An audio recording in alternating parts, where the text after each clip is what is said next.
Probably pretty slippery. Wow.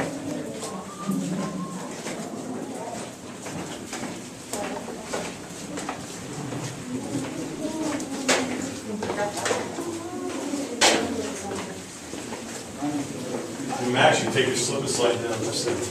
Oh, no. Chihuahua. Slip and slide. Look how beautiful.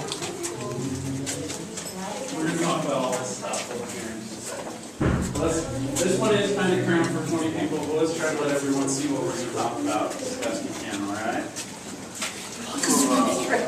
Whoa. Are you ready to keep going? Or do you want to go take a swim? We've got a lake right here. That you can swim. Do you think you'd like to swim in that water? They'll say I think. I think that water probably is really cold. Absolutely. Let's try to get as many people down here as we can. I know this is kind of a cramped spot compared to most of the other places we'll be stopping, but I'd like to get everybody to see these things here. All right. Well, this is Middle Cave Lake. Who's ready for a swim? Anybody? Sure. Got one here. Do you want to throw her in? Yeah, you might not like your swim here. The water is the same temperature as the air in here, about 45 degrees. So you would go hypothermic and die within a couple minutes, probably.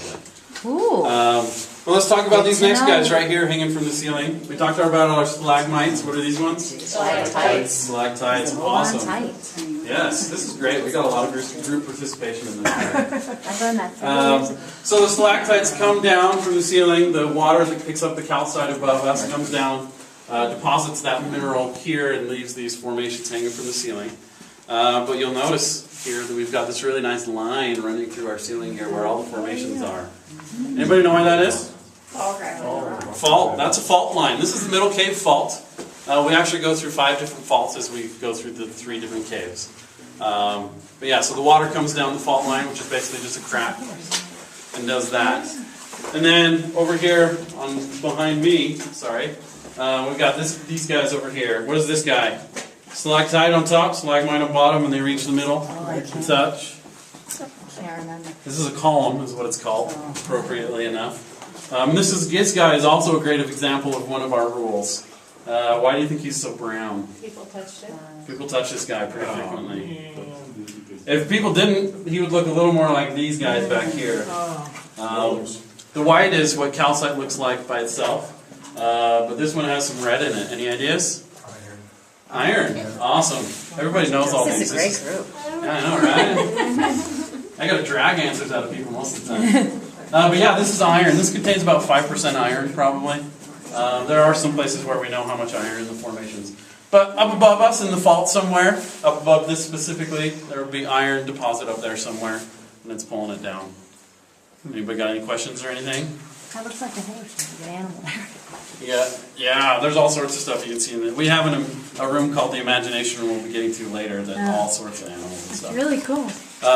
We're going to be continuing down the fault line for the next few hundred feet.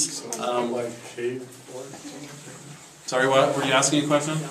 No, it's just, is that like some kind of cave art or something? The stuff here, actually, we don't have any cave art. These are just cave formation deposits up here. It's just deposits. Yeah. So we're going to come down here. This is the backpack reminder. At this point, it is imperative that we move our backpacks to the front or carry them. There's this low ceiling right here. The fault line is fairly narrow. We'll be walking down it. So please, backpacks would be great. Let's head on down there.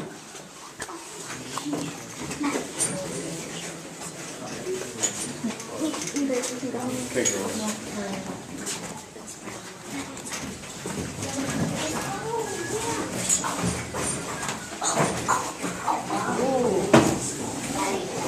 Oh, look up here. Isn't that pretty? Looks like ribbon candy. You're doing great, Dylan.